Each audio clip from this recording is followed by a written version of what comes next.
Eh bien, nous reprenons et j'ai le grand plaisir d'accueillir aujourd'hui Anne Niva.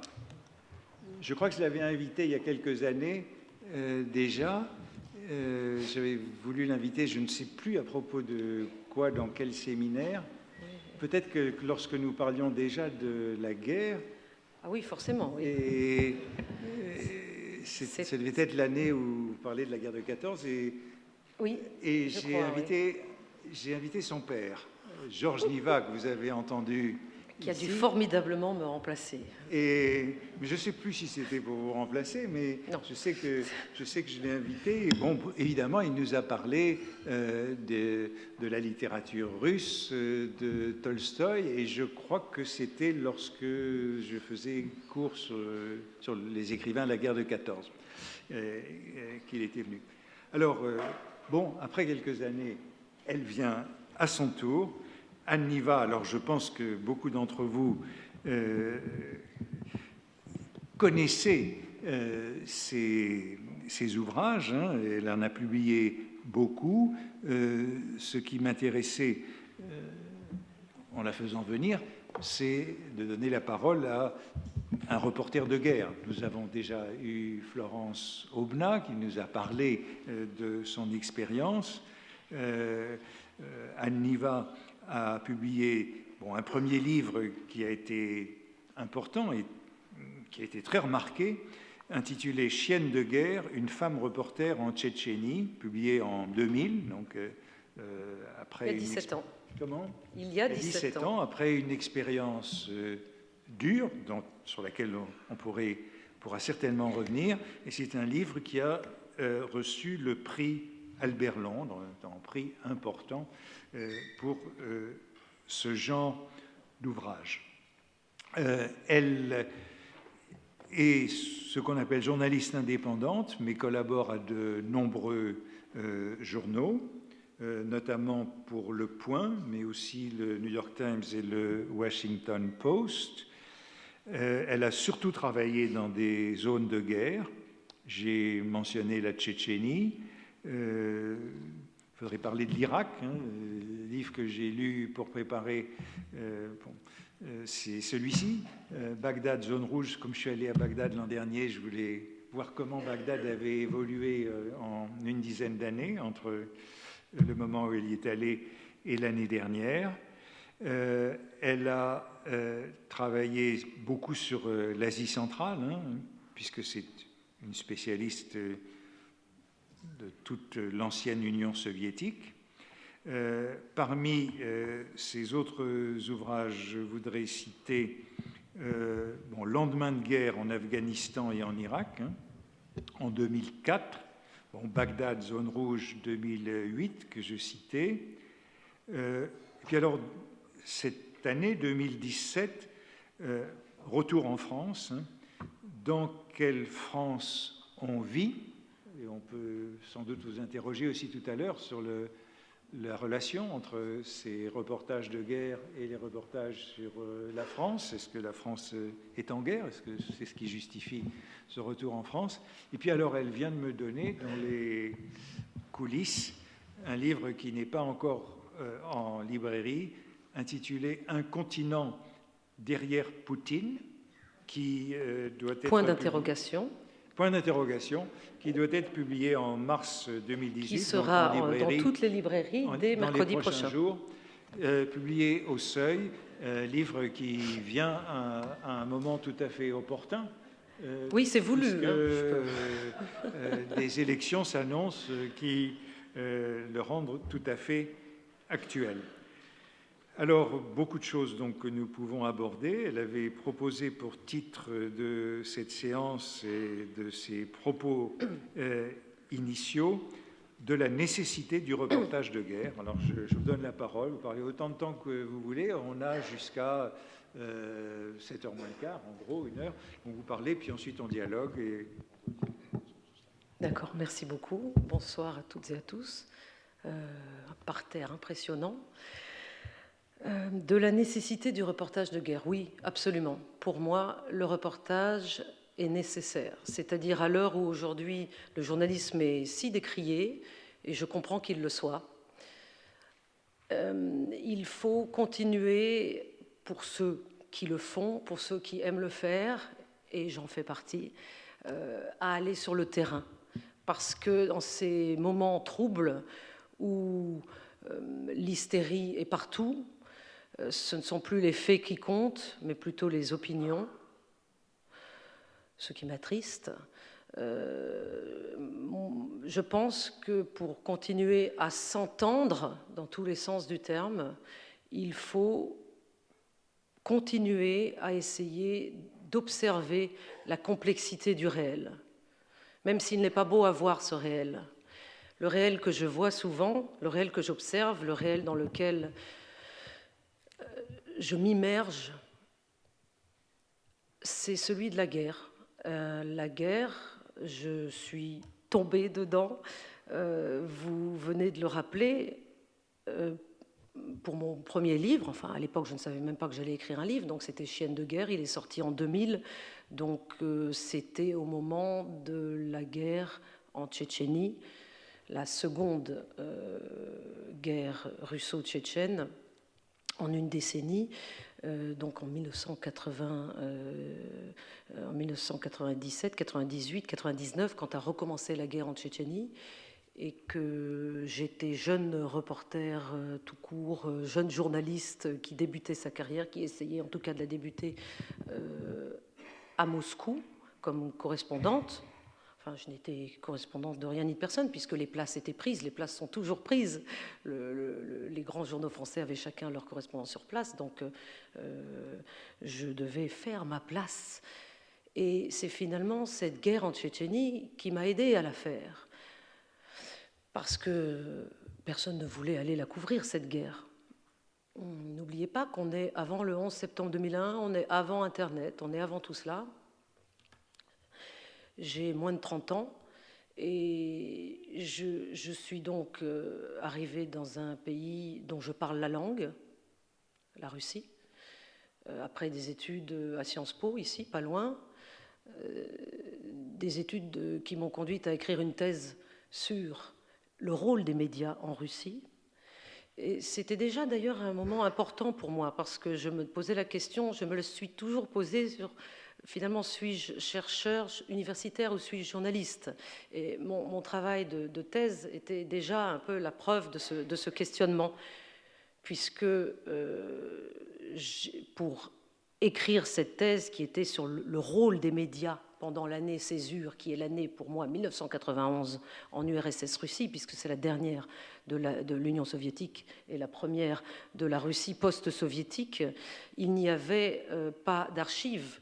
Il fallait aller sur place pour pouvoir écrire cette thèse, pour pouvoir rencontrer ceux qui étaient les acteurs dans ces médias en cette année-là, 1991. Donc ce fut finalement mon premier terrain, le terrain russe. Et mon rêve, c'était de devenir correspondante à l'étranger, correspondante à Moscou. Et correspondante, pour moi, ça voulait dire effectivement être dans un pays et essayer de le raconter à ceux qui n'y sont pas. Et quand je suis arrivée en Russie en 1998 pour m'y installer, je ne savais pas qu'une guerre allait débuter aux marges sud de ce pays, de cette immense fédération de Russie, dans le Caucase Nord, dans le sud, au sud de Moscou. Mais très vite, à l'automne 99, ça sentait la guerre. C'est-à-dire qu'il y avait des premières images qui nous arrivaient du sud de la Russie avec des familles fuyant leur village, des mouvements de population. Et dès qu'il y a des mouvements de population, c'est que quelque chose se passe, c'est que les gens ont peur. Donc je suis allée voir, sans vraiment savoir ce que j'allais trouver, sans avoir aucune idée de ce que j'allais trouver. Et la guerre a débuté officiellement alors que je me trouvais déjà sur place, depuis peu, puisqu'officiellement cette guerre a commencé le 1er octobre 1999. Cette guerre qui n'a jamais été nommée guerre par les autorités du Kremlin, mais opération antiterroriste. Donc vous voyez, c'était en 1999, entre 1999 et aujourd'hui, il s'est passé énormément de choses, mais le vocabulaire était déjà là, l'opération antiterroriste. Et cette opération antiterroriste a été menée finalement en huis clos, parce que très vite les médias officiels ont été interdits de se rendre sur le terrain. Mais moi, je n'avais pas ce problème-là parce que j'y étais déjà sur le terrain. Mais j'y étais déjà parce que j'avais, par curiosité, voulu me rendre en Tchétchénie, ayant vu dans les médias russes ces quelques images qui m'inquiétaient. Et puis, ça s'est refermé sur moi, si je puis dire. C'est-à-dire que le problème de la plupart des journalistes à l'époque était d'entrer en zone de guerre. En Tchétchénie, moi, mon problème, c'était plutôt d'en sortir. J'étais prisonnière à l'intérieur. Mais en étant prisonnière à l'intérieur, c'est finalement tout ce qui a, je le dis aujourd'hui a posteriori, bien sûr, mais j'en suis convaincue, qui a forgé ma façon de travailler, qui, depuis lors, depuis cette première guerre, et j'en ai fait beaucoup d'autres ensuite, n'a jamais été modifiée. C'est-à-dire que pour moi, il n'y a que le terrain qui compte. Ça ne veut pas dire que n'ont pas d'importance les autres productions littéraires sur les guerres en question. Les avis des uns et des autres, des stratèges, des éditorialistes, des politiques, des historiens, bien sûr. Mais je crois que compte aussi, et compte encore plus aujourd'hui, alors que nous avons pléiade de sources d'information, en tout cas pléiade plutôt de vecteurs d'information au niveau technologique, compte toujours le récit, non pas objectif. Moi, j'assume totalement la subjectivité qui est propre au récit d'un être humain face à ce qu'il voit ou ce qu'il croit voir, parce qu'on n'est jamais sûr de ce que l'on voit. Jamais. Et quelqu'un d'autre, en même temps que moi, au même endroit, pourrait ne pas avoir vu la même chose ou ne pas l'avoir compris de la même façon. On n'est jamais sûr d'avoir véritablement compris ce qui se passe devant vos yeux quand c'est en train de se passer, surtout quand il s'agit d'une histoire en marche, finalement, ce qui est le cas de toutes les guerres que j'ai couvertes, de chaque événement en cours. Donc je me suis retrouvée en Tchétchénie,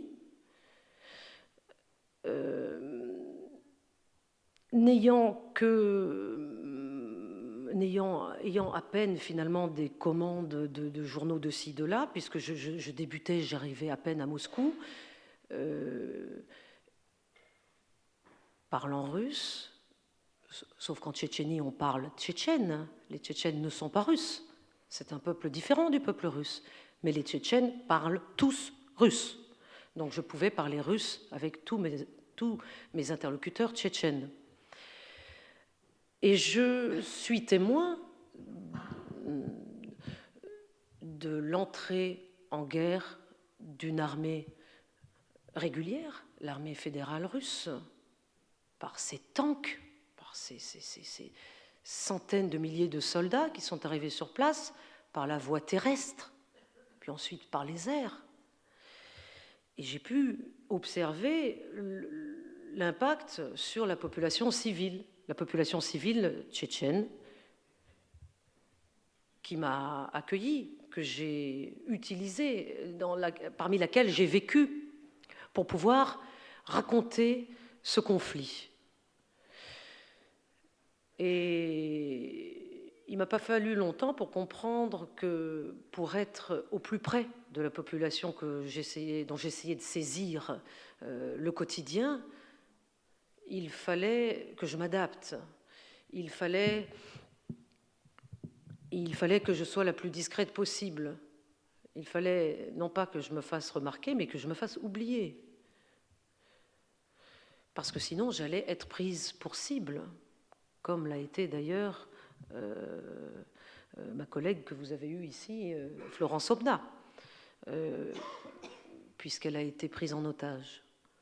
Et que c'est toujours un risque d'être prise en otage. Il y a beaucoup d'autres risques également sur ces terrains de guerre. Mais La première chose dont je me souviens très nettement, c'est que je me suis allée sur un marché pour m'acheter une jupe tchétchène, parce que j'étais en pantalon, c'était l'automne, j'avais un pantalon de marche, j'avais des chaussures de marche, j'ai grandi en Haute-Savoie, et je m'étais habillée pour aller sur le terrain tchétchène, comme si je m'habillais pour aller finalement en montagne. Mais c'était pas la façon dont il fallait être habillée, parce que si je restais habillée telle que j'étais arrivée, j'étais trop repérable, j'étais trop différente. Toutes les femmes tchétchènes sont en jupe, pas en pantalon. Et elles portent un voile sur leurs cheveux. Elles ne le portent pas de la même façon que le portent les Afghanes, que le portent les Irakiennes, que le portent les Syriennes, que le portent d'autres femmes du Moyen-Orient ou du Maghreb. Elles le portent à leur façon, à la façon tchétchène, qui est plutôt très discrètement un bandeau sur les cheveux. Donc, uniquement pour le souci de ma propre sécurité, ainsi que mon souci de respect de la population qui m'accueillait, je me suis habillée de la même façon que les femmes tchétchènes, pour pouvoir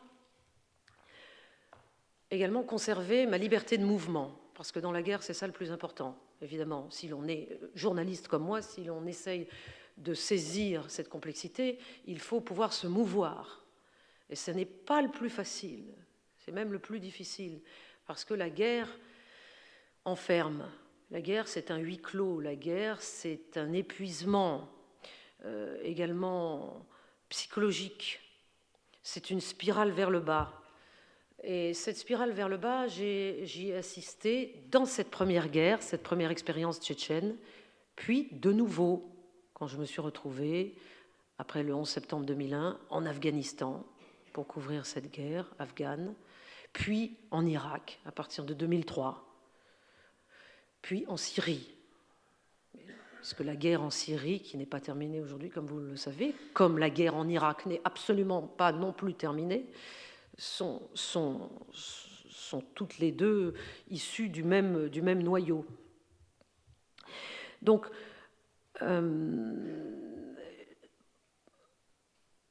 sans savoir comment il fallait faire, puisque personne ne m'avait jamais appris, et que je crois d'ailleurs que ça ne s'apprend pas. Aujourd'hui, il y a des séminaires, souvent organisés par l'armée française en organise, mais l'armée américaine, l'armée allemande, l'armée russe, bien sûr, qui s'est empressée par la suite de copier ce qu'avaient fait les Américains, organise des séminaires, des ateliers pour les journalistes, pour leur essayer de leur montrer comment se comporter en zone de guerre. Surtout quand, depuis que des journalistes sont acceptés par les forces armées. Mais ça n'était pas le cas quand je suis arrivée en Tchétchénie en octobre 1999. Pas du tout le cas. L'armée russe était totalement désorganisée, n'avait aucun journaliste ni russe ni étranger qui était accepté en ses rangs. Ensuite, ils l'ont fait, les Russes. Ils ont mis un certain temps, mais ils ont fini par comprendre leur intérêt à le faire. Leur intérêt, l'intérêt de l'armée russe à organiser ce genre d'expérience est le même intérêt que toutes les armées au monde. C'est-à-dire faire en sorte que le journaliste embedded, comme disent les Américains, le journalisme embarqué, comme on dit à la française. Alors, les mauvaises langues, en anglais, disent embed with, plutôt que embedded. C'est vrai que quand vous êtes embarqué, vous n'êtes pas libre du tout. Vous mangez ce que les militaires vous donnent à manger, vous dormez là où ils vous disent de dormir, vous vous rendez là où ils se rendent. Ils n'ont pas du tout envie que vous vous rendiez ailleurs. Ils n'ont pas du tout envie que vous voyiez autre chose que ce que eux voient. Alors tout ça, j'ai mis longtemps à le comprendre. Cette expérience tchétchène D'abord, elle a définitivement changé ma vision du monde, ma vision des rapports humains. ça c'est certain. J'avais 28 ans et j'ai vu le pire. J'ai vu le pire de l'être humain, mais j'ai vu le meilleur aussi. J'ai vu la solidarité, j'ai vu la fraternité. Je me levais le matin, je ne savais pas où j'allais dormir le soir, jamais, pendant des mois et des mois. Le soir, je dormais là où j'arrivais. C'était le crépuscule. Il valait mieux au crépuscule être là où il y avait des maisons dans lesquelles depuis longtemps il n'y avait plus d'électricité, des maisons qui étaient pilonnées par l'aviation russe, des maisons dans lesquelles il n'y avait plus rien à manger, des maisons dans lesquelles il n'y avait la plupart du temps pas de cave où se pseudo-protéger des bombes qui nous tombaient dessus. J'ai vu le pire aussi, bien sûr. J'ai vu la délation, j'ai vu la mort, j'ai vu des vieillards, des enfants mourir autour de moi, bien sûr. J'ai vu des femmes accoucher aussi à côté de moi, parce que rien ne s'arrête dans la guerre. La vie continue. Et c'est ça que j'ai raconté, le fait que la vie continue dans la guerre. C'était ma façon de raconter la guerre, et ça l'est resté. Bien sûr qu'il n'y a rien d'inintéressant à aller avec l'armée américaine en Syrie ou ailleurs, mais ça n'est pas suffisant.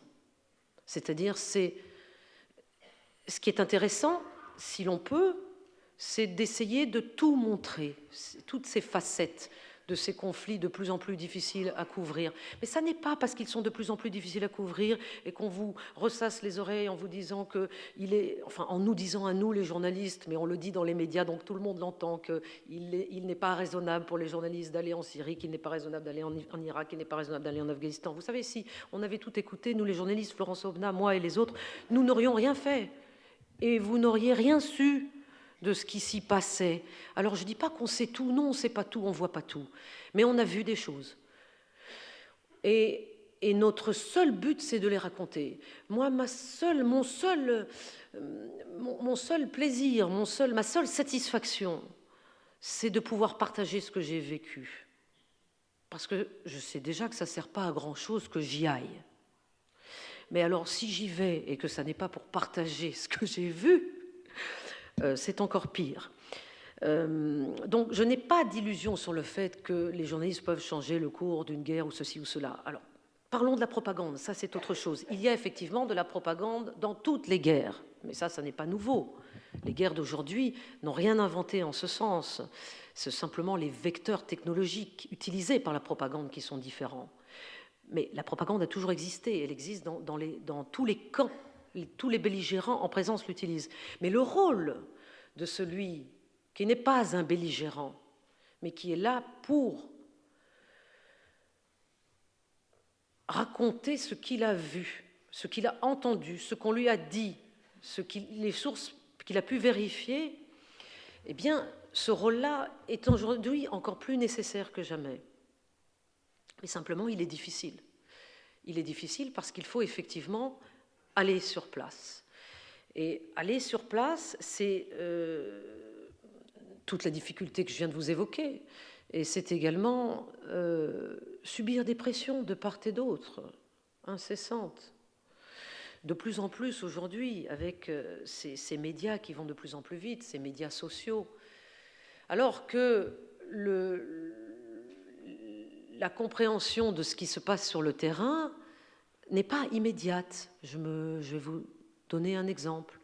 Quand j'étais en pleine guerre de Tchétchénie à un moment donné, qui, a posteriori aujourd'hui, on peut appeler un tournant de la guerre, mais évidemment, quand on est en train de le vivre, on ne sait pas si c'est un tournant ou pas. C'est un tournant parce que c'est le jour et les heures qui ont suivi l'entrée en masse de l'armée fédérale russe dans Grozny, la capitale, alors que depuis des mois et des mois, cette capitale Grozny n'était pas assiégée par les Russes. Les Russes n'arrivaient pas à y pénétrer, donc elle vivait encore dans cette capitale des civils, des centaines de milliers de civils, parmi lesquels j'étais. Et parmi ces civils, il y avait des Russes, d'ailleurs, il n'y avait pas que des Tchétchènes. Eh bien, au moment où où les Russes sont entrés, évidemment, les indépendantistes tchétchènes, donc les combattants, ceux qui les combattaient, sont sortis, bien sûr. Ils sont sortis pour aller vers le sud du pays, vers les montagnes, pour se cacher. Parce que la Tchétchénie, qui en gros est un mouchoir de poche, c'est grand comme la région Rhône-Alpes, est constituée par une moitié nord qui est de la plaine et une moitié sud qui est de la haute montagne, qui me rappelait d'ailleurs les montagnes de Haute-Savoie, les Alpes. Et Grozny se trouve encore dans la plaine. Mais au moment où les Russes sont arrivés, les combattants tchétchènes sont sortis. Et moi, je me trouvais à ce moment-là dans un village de la banlieue de la capitale. Et j'essayais de parvenir à rentrer dans la capitale, parce que j'étais déjà rentrée et sortie de et dans la capitale à plusieurs reprises pendant les 6-7 mois où j'étais non-stop en Tchétchénie pour faire mon métier, qui était de trouver des choses à raconter. Mais le fait que je n'arrivais plus à y rentrer était en soi une information. Et là, je venais d'arriver dans ce village, donc c'était le crépuscule, le début de la nuit, quand plusieurs heures plus tard, vers 3, 4, 5 heures du matin, une masse de combattants, 1200 exactement, sont arrivés à pied dans ce village où je me trouvais. Pourquoi sont-ils arrivés? Mais justement parce que les Russes étaient en train de les forcer à sortir. Il se trouve que par un hasard incroyable, j'étais dans ce village. Donc c'était une information extraordinaire. Parce que, en plus, parmi ceux qui sortaient, j'ai reconnu certains jeunes combattants que j'avais vus combattre dans d'autres villages précédemment, à propos desquels j'avais publié des articles dans Libération, parce qu'à l'époque, je travaillais entre autres pour Libération. Et ce sont eux qui m'ont donné cette information. Ils m'ont dit, mais Anne, qu'est-ce que tu fais là? J'ai dit, je rentre dans Grozny. Ils m'ont dit, c'est plus la peine de rentrer puisqu'on sort. On sort. Vous sortez? Qui sort? Il y avait un leader indépendantiste tchétchène qui s'appelait Shamil Bassayev, dont la tête avait été mise à prix par les Russes. C'était une espèce de Saddam Hussein local, de Ben Laden local plutôt. Et il était là. Il était parmi ceux qui sortaient. Alors ça, c'était évidemment, pour la journaliste que j'étais, une information très importante. D'abord, il fallait que je la vérifie, cette information, parce que ce n'est pas parce qu'on me dit que Shamil Bassayev est là qu'il est là. On me dit qu'il est blessé. Alors j'ai cherché. Parmi les dizaines, les centaines de blessés qu'amenait cette vague de combattants et qui s'étaient massés dans ce village où j'étais autour, à l'intérieur et autour d'un hôpital en ruine, dont j'ai fait la connaissance du médecin en chef, d'ailleurs, pas ce jour-là, mais 2 jours suivants, qui a été le premier Tchétchène réfugié politique à émigrer aux États-Unis, le docteur Baïev, qui a écrit un livre formidable sur cette expérience. Eh bien, avant de rencontrer le docteur Baïev, je l'ai vu à l'œuvre, alors que j'étais dans les ruines de cet hôpital en train de regarder chaque personne à terre pour vérifier s'il était Shamil Bassayev, parce que tant que je n'avais pas vérifié et que je ne l'avais pas trouvé, je ne pouvais pas l'écrire. Et que je ne le trouvais pas, il ne me restait plus qu'une ou des pièces dont il fallait ouvrir la porte. Et je me rappelle très bien que j'ai ouvert cette dernière porte.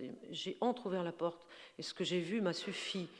C'était sur une table d'opération, Shamil Bassayev, donc l'homme que je cherchais, couché, en train d'être amputé d'une jambe par le docteur Baïev et une infirmière. Il y a donc eu à ce moment-là 3 paires d'yeux qui m'ont regardé un instant à travers la porte et j'ai refermé la porte parce que j'avais mon information. C'était bien Shamil Bassayev que je connaissais, que j'avais déjà interviewé et qui était en train de se faire amputer par cet homme qui lui a sauvé la vie. Amputé sans le moindre... il n'y avait aucune électricité, donc il n'y avait pas d'anesthésie, il n'y avait absolument rien du tout. Et de cet homme émanait une grande douleur silencieuse.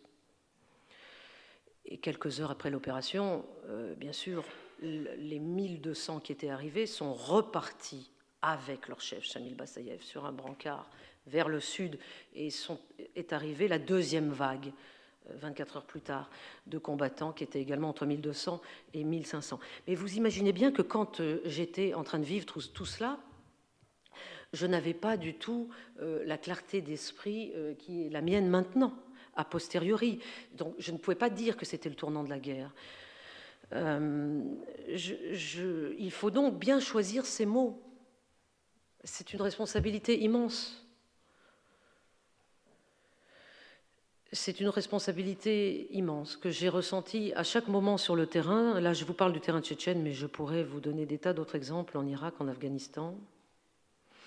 Et souvent, bon, là, il fallait que j'écrive sur le vif, parce que c'était de l'actualité chaude, comme on dit. Il fallait alors, c'était très compliqué, parce que, évidemment, j'avais un téléphone satellite dont il fallait recharger les batteries sur des tracteurs. J'écrivais sur une feuille de papier A4 avec un bic, comme ça. Et je comptais mes mots. Et Libération m'avait donné un numéro de téléphone sur lequel, heureusement, auquel je pouvais téléphoner à n'importe quelle heure du jour et de la nuit, sans me préoccuper de quelle heure il était en France, qui enregistrait le papier que je dictais. Mais plus tard, quand j'ai beaucoup écrit sur l'Irak, sur l'Afghanistan, et pas tout le temps comme ça à chaud, la difficulté à choisir les mots m'est revenue, et elle est la même. Et c'est cette difficulté-là qui est très difficile quand on rentre du terrain. C'est-à-dire là, je vous ai beaucoup parlé du terrain, mais c'est ce qui m'a amené à écrire sur la France.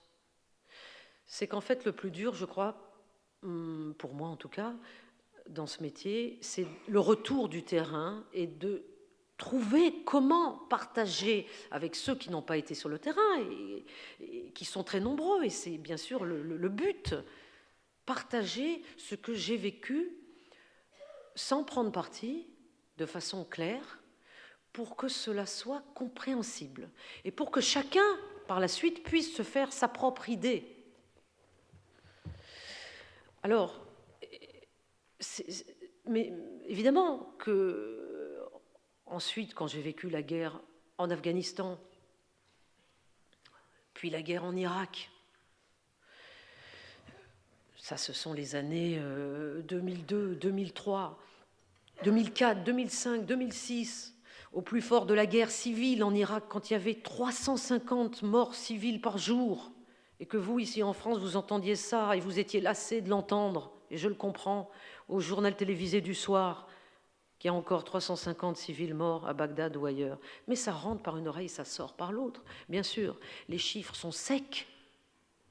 Donc c'est à nous, les journalistes, d'essayer de les rendre moins secs, de raconter ces histoires humaines.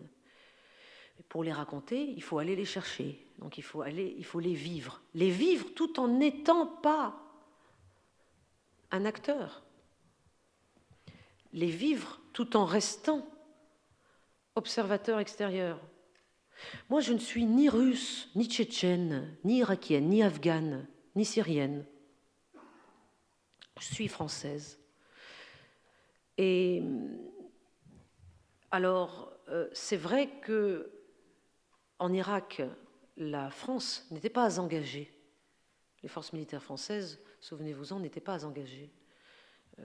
Jacques Chirac l'avait refusé au départ. En Afghanistan, nous avons eu des forces. En Irak, nous n'avons pas fait partie de la coalition internationale. En Afghanistan, nous avons eu plusieurs dizaines de milliers de soldats français. Et que j'ai été voir d'ailleurs plus tard, parce que je suis tellement retournée dans ces pays que j'ai d'ailleurs écrit un livre, je ne me rappelle plus lequel est-ce, sur les brouillards de la guerre, qui a beaucoup intéressé les brouillards de la guerre, oui, qui a beaucoup intéressé les militaires français, parce que j'y racontais mon expérience avec les militaires canadiens. Et les militaires français m'ont dit, mais Niva, pourquoi n'êtes-vous pas venu faire ça, la même chose avec ça chez nous, plutôt qu'avec les militaires canadiens? Ce à quoi je leur ai répondu, mais parce que personne de l'armée française n'est venu me le demander. C'est facile de venir me le demander a posteriori, quand le livre existe, et que effectivement les militaires peuvent, en le lisant, comprendre que ce livre est intéressant pour montrer le côté journaliste embarqué avec des militaires, puis la seconde partie, qui est le côté du journaliste non embarqué avec des militaires. Parce qu'en fait, c'est ça que j'ai raconté avec les militaires canadiens. Après un passage à la télévision, dans une émission de télévision très populaire à Montréal, j'ai reçu un coup de fil d'un militaire, d'un officier canadien, qui m'a dit « Je vous ai vu à la télé hier », d'où l'utilité de la télévision parfois. « Je vous ai vu à la télévision hier, je commande la dernière mission de combat canadienne en Afghanistan. J'aimerais que vous veniez parler à mes hommes. » J'ai trouvé son attitude plutôt intéressante, cette ouverture d'esprit, de venir me chercher, parce que ce que j'avais dit la veille sur un plateau télévision l'avait intéressé. Et ce que j'avais dit était simple, c'était tout simplement le récit de mon terrain en Afghanistan. Et comme les guerres d'aujourd'hui sont menées par nos militaires, y compris les militaires français bien sûr, en étant le plus rapprochés possible des populations civiles, dans ces guerres asymétriques, et dont l'asymétrie fait justement la complexité, eh bien, il avait envie d'avoir, pour ces hommes militaires, l'avis d'une journaliste de terrain. Et nous avons réussi à nous voir. Finalement, j'ai été parler à ces hommes, non pas au Canada, mais sur le terrain afghan, quand effectivement les Canadiens ont mené leur dernière mission de combat quelques mois avant de retirer leurs troupes, puisque, à la différence de la France, le Parlement canadien avait voté le retrait des troupes canadiennes en Afghanistan. Et ce qui m'a intéressé, en me retrouvant sur le terrain afghan et en ayant accepté d'être embedded avec une force armée, c'est de me rendre compte de la force du face-à-face terrifiant, vraiment en chien de faïence, entre des représentants d'une armée occidentale et la population civile. Les uns et les autres ne se comprennent absolument pas. Il y a une absence de dialogue total malgré les efforts de part et d'autre. C'est ainsi que sont menées les guerres aujourd'hui. Avant tout, il y a les guerres de propagande, mais il y a sur le terrain aussi, de par la force des opinions publiques, grâce aux médias d'aujourd'hui, de par la peur de perdre la guerre dans l'opinion publique, parce que la guerre c'est moche, la guerre ça pue, la guerre c'est sale, à la guerre on meurt. Sauf que le dire comme ça dans les médias, c'est pas facile. Et c'est pas facile pour nos politiques, pour les politiques qui ont envoyé les militaires sur place, de le dire également. Donc, il faut essayer de faire en sorte qu'il y ait le moins de morts possible, bien sûr. Mais ça, nos ennemis l'ont bien compris. Ils ont bien compris que, pour nous, occidentaux, c'était dur de perdre des hommes à la guerre. Et pour moi, journaliste intermédiaire, ne cessant de passer d'un monde à l'autre, du monde des militaires qui ont ces valeurs-là, cette culture-là, et les autres, les Afghans, puisque là je parle d'eux, pour qui savent très bien que la valeur d'une vie afghane n'est pas la même que la valeur d'une vie américaine perdue sur leur sol. Ils le savent très bien. Eh bien, passer de l'un à l'autre était justement ce qu'il fallait raconter. Et c'est la raison pour laquelle, alors que je n'avais pas l'intention d'écrire un nouveau livre, j'estimais que j'en avais déjà écrit assez sur une guerre, j'ai quand même écrit celui-là, Les brouillards de la guerre, puisqu'il raconte ces deux mondes qui se font face. Parce que ces deux mondes qui se font face montrent à quel point nous avons et nous aurons encore toujours du mal à terminer ces guerres, à les gagner. à les gagner. J'ai vu de mes yeux alors que j'étais avec des militaires canadiens dans une FOB, une Forward Operating Basis, c'est-à-dire une base arrière, une base de 80 hommes qui vient d'être montée, qui vient d'être défendue, qui vient d'être acquise, qui est donc en territoire hostile. J'ai vu des combattants, des djihadistes, évidemment, tirer sur cette base, tirer à l'arme automatique, par exemple à la Kalachnikov, pas si loin, à 150 mètres. Et immédiatement après avoir tiré, lâcher son arme, lâcher la Kalachnikov, la faire tomber à terre. Les militaires ne peuvent pas répliquer. Ils n'ont pas le droit. C'est illégal. Ce sont les lois de la guerre d'aujourd'hui. Alors ça, quand les militaires, évidemment, vous racontent cela, et quand vous le vivez avec eux, vous comprenez que tout cela est très difficile à raconter, est très difficile à admettre, donc il faut véritablement le voir pour le croire. Et c'est là qu'est le rôle, à mon sens, de la petite souris que je suis, qui est d'y aller et de le voir et de le croire à la place des autres et de le raconter. Alors toutes ces guerres m'ont fait beaucoup de mal. C'est difficile de voir tout ça, cette violence, ce terrorisme bien avant les actes terroristes en France.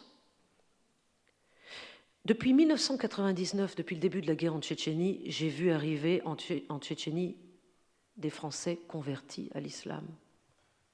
Ça n'intéressait personne.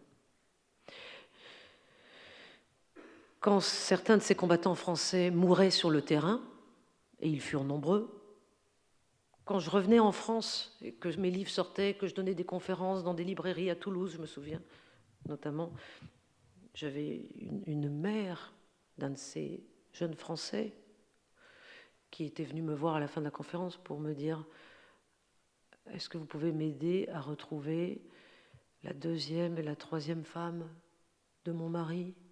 qui évidemment s'était mariée 2 fois, 3 fois en islam, et elle voulait retrouver ses petits-enfants éventuels. Tout ça, c'était le début de tout ce qui est sous nos yeux aujourd'hui et qui est si difficile à croire, à voir, à admettre, à analyser. Et c'est parce que j'ai vu tout ça en Tchétchénie, en Irak, en Afghanistan, où là aussi j'ai vu des Français, et pas que des Français. Et quand j'étais en Afghanistan, je voyais arriver les djihadistes du jeu de cartes américain, irakien en Afghanistan. Et quand j'étais en Irak, je voyais arriver les Afghans. Bref, tout ce monde-là passait évidemment hyper facilement à travers les frontières terrestres de l'Iran. Mais quand je rentre de mes terrains, je rentre en France où j'ai construit ma vie, où j'ai un mari, où j'ai eu un enfant. Et j'avais de plus en plus de mal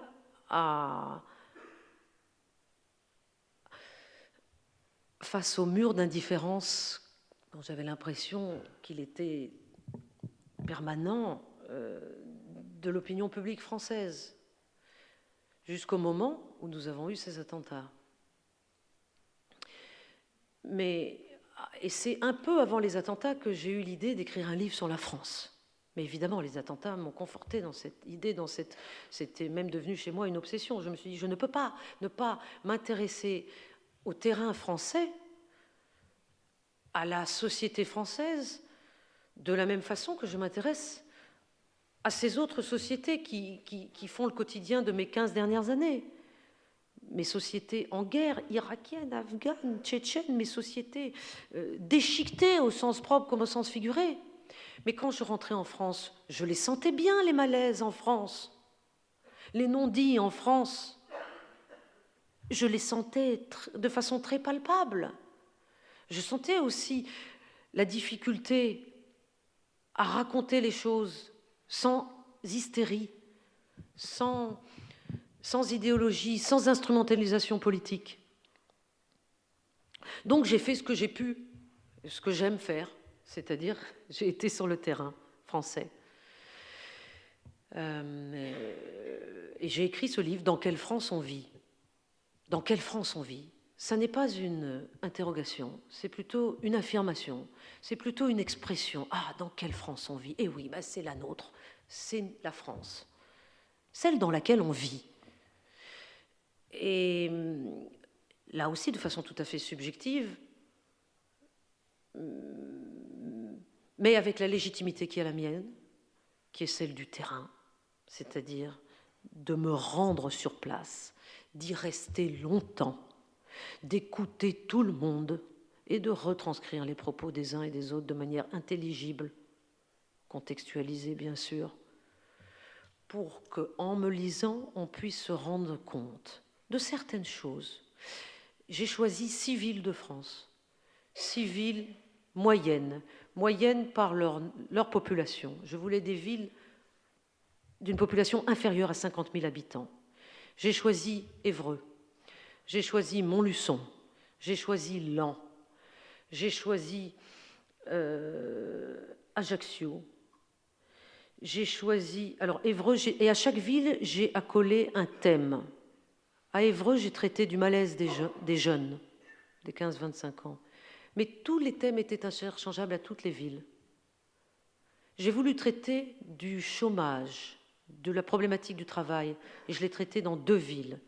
À Montluçon, du côté, sous l'angle du demandeur d'emploi, Montluçon étant un bassin d'emploi extrêmement déprimé, et à Laval, du côté de l'employeur, un côté plus positif, le côté des petites et moyennes entreprises, très dynamique, un tissu très dynamique, à Laval.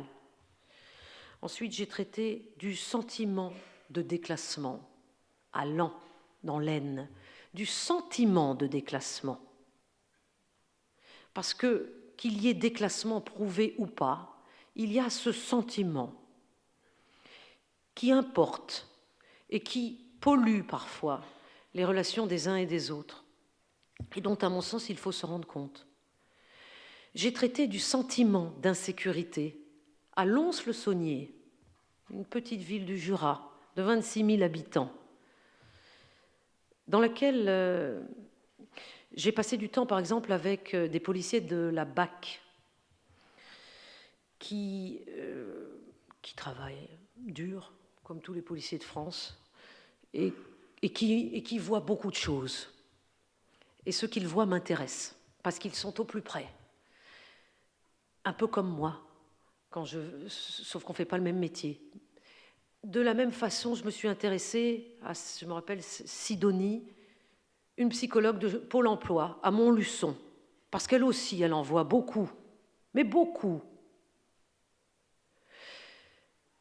Et les policiers m'ont dit, nous sommes les éboueurs de la société, ça nous fait mal.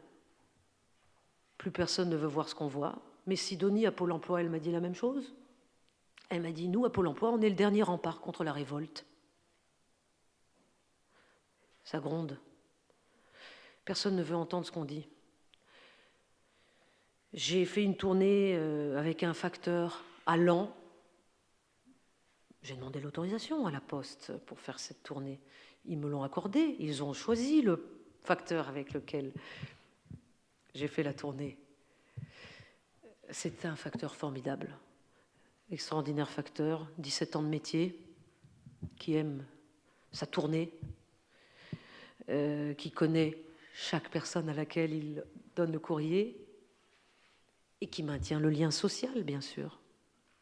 Bien sûr. Donc, il m'en a parlé, je l'ai vu, je l'ai raconté dans ce livre. Ce facteur m'a dit que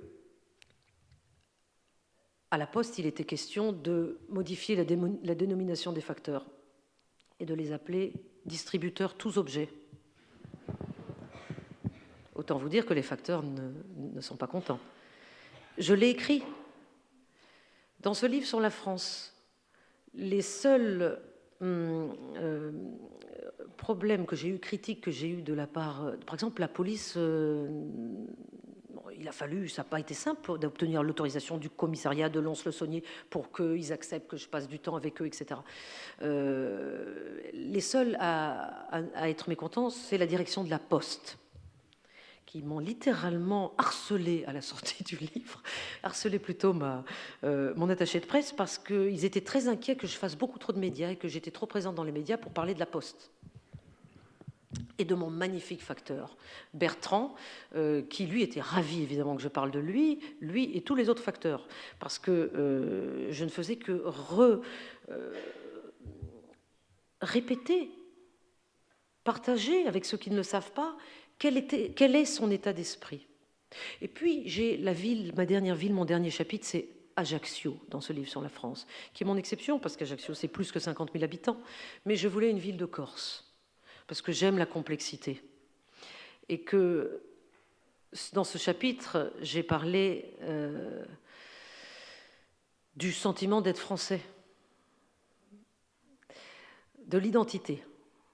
Alors, l'identité en Corse, à Ajaccio, dans un quartier que j'avais choisi avant qu'il s'y passe ce qui s'y est passé, je vais vous rappeler les faits, qui est le quartier du Jardin de l'Empereur, sur les hauteurs d'Ajaccio, dans lequel j'ai commencé à traîner en juin 2015. Non, 2016. Mais c'est à Noël de la même année qu'il y a eu, peut-être vous en souviendrez-vous, dans la nuit de Noël, des incidents quasi dramatiques, puisque il y a eu des habitants du quartier, des jeunes du quartier ont fait des feux, dont les flammes sont montées trop haut, donc il a fallu que les pompiers montent pour les éteindre. Or, quand les pompiers sont montés, ils ont été caillassés, on ne sait par qui. Toujours est-il que 2-3 d'entre eux ont été blessés, se sont trouvés à l'hôpital, et que le lendemain, le samedi, qui était le jour de Noël, il y a eu un rassemblement en solidarité des pompiers devant la préfecture d'Ajaccio, une foule majoritairement blanche, majoritairement corse, qui petit à petit est montée à pied jusqu'au quartier, majoritairement maghrébin, majoritairement arabe, en scandant évidemment en Corse des slogans racistes du style Arabi Fori, les Arabes dehors, etc. Que le surlendemain ça a continué, bref, ça a duré toute une semaine. Mais dans ce quartier se côtoient, et c'est ce qui m'intéressait évidemment, 3 identités. L'identité arabe, l'identité corse et l'identité française. Et ces 3 cercles concentriques se retrouvent en certains lieux, sur certaines valeurs, sur certains comportements. Je me rappelle que pour préparer ce chapitre, j'avais rencontré un avocat pénaliste corse, ici à Paris, qui m'avait dit qu'il avait défendu un certain Rachid Le Corse,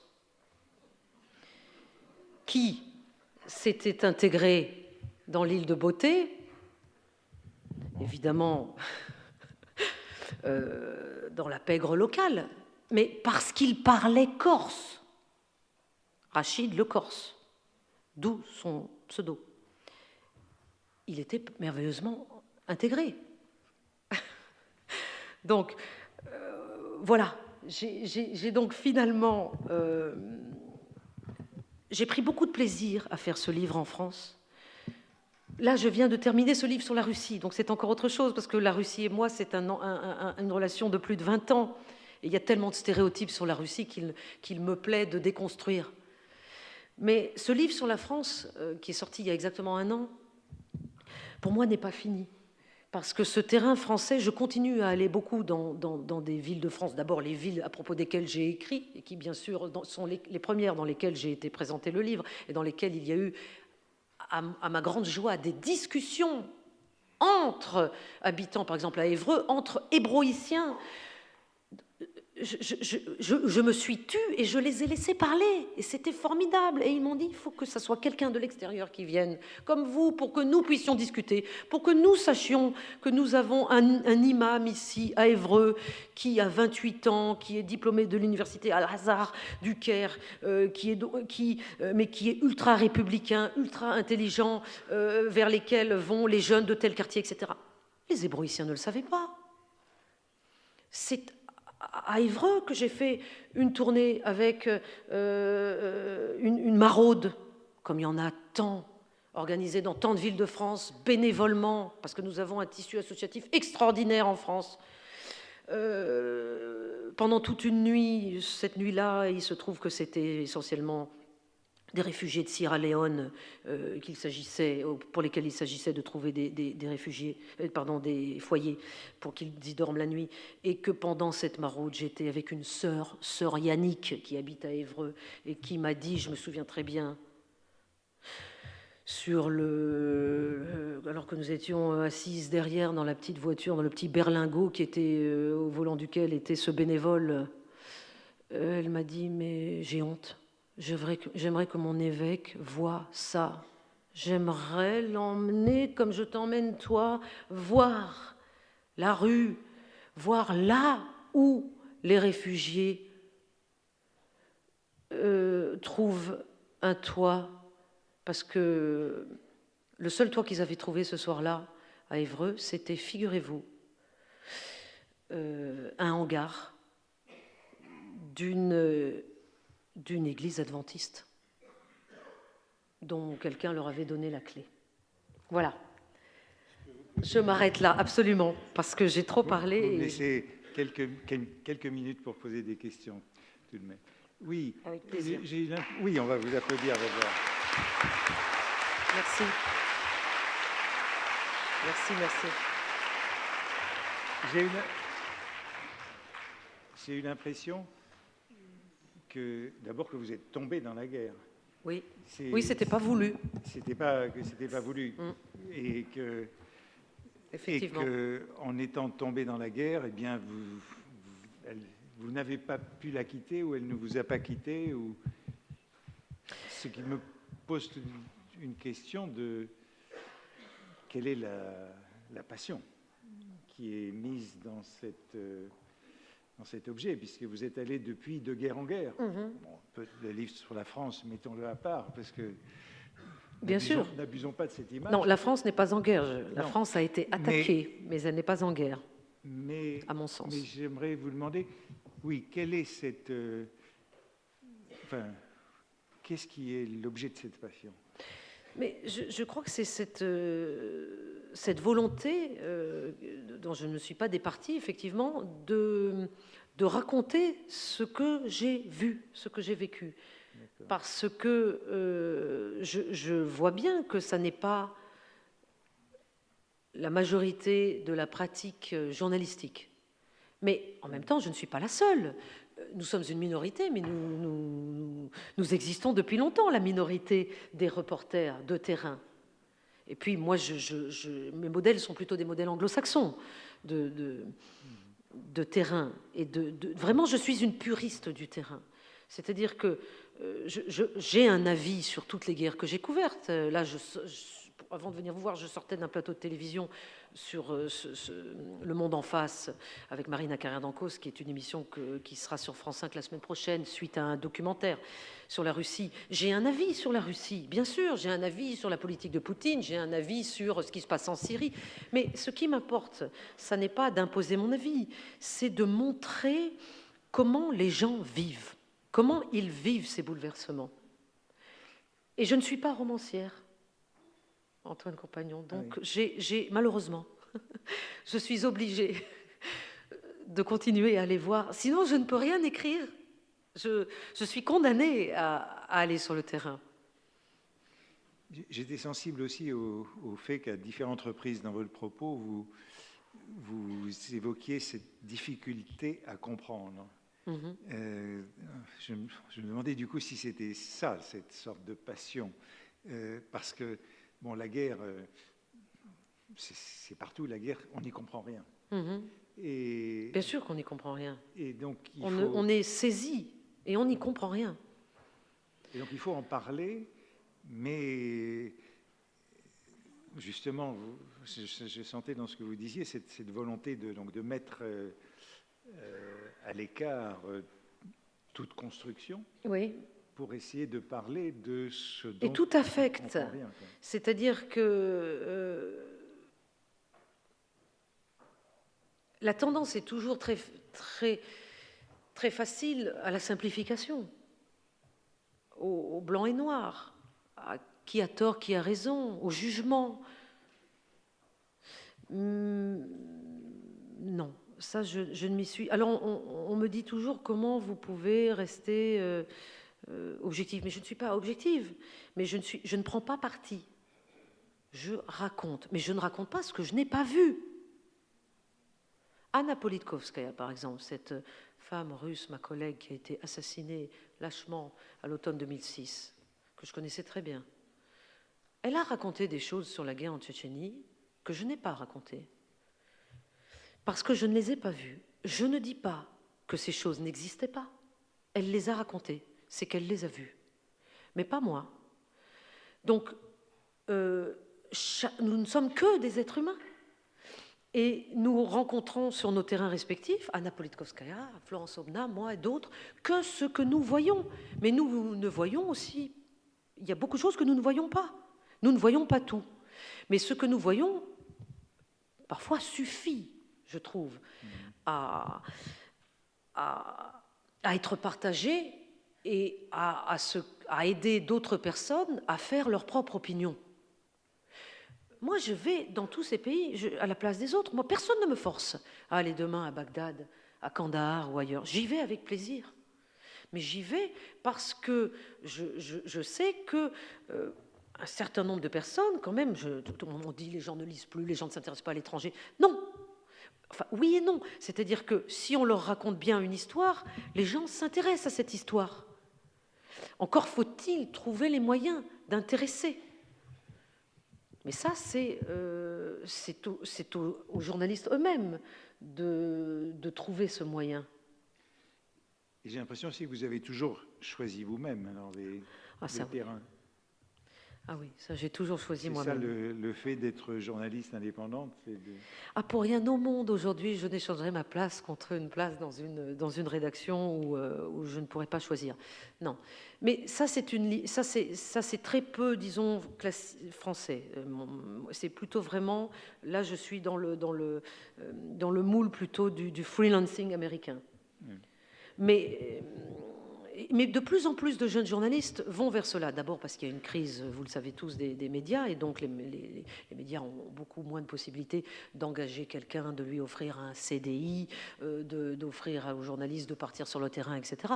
Donc les jeunes journalistes ont tendance à y aller tout seuls. Mais finalement, c'est ce que j'ai fait il y a quelques années. Alors moi, je le dis beaucoup aux jeunes journalistes. Tout le monde ne doit pas aller sur le terrain, ça n'est pas une obligation. Mais qu'on n'empêche pas ceux qui veulent y aller d'y aller. Non, qu'on ne les empêche pas, parce qu'on a déjà si peu d'informations. Tout ce que nous avons, c'est déjà tellement de la com, que de grâce qu'on nous laisse un petit peu apporter un tout petit peu d'informations réelles. On y arrive, on y parvient. C'est pas facile. Oui, ça demande des sacrifices. Oui, c'est dangereux. Oui, on n'est pas sûr d'arriver de tout comprendre. Mais on va forcément arriver avec un récit qui sera beaucoup plus intéressant à lire que le récit d'une personne qui aurait écrit sur le même sujet depuis Paris, derrière son écran d'ordinateur. Bien sûr. On va rester sur ce message tout à fait positif. Voilà.